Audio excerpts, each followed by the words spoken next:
Hey guys, in this video, I'm going to show you how to get the Bismuth Spear in Crimson Desert. First things first, head to this location on the map. If you don't have this area of the map uncovered yet, pause the video for a sec and align the map cursor right here. Zoom the map until the word Forebearer is this big.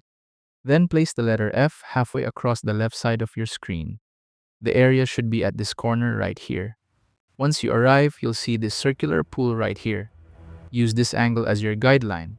Make your way to this door right here, you'll see the Bismuth Spear.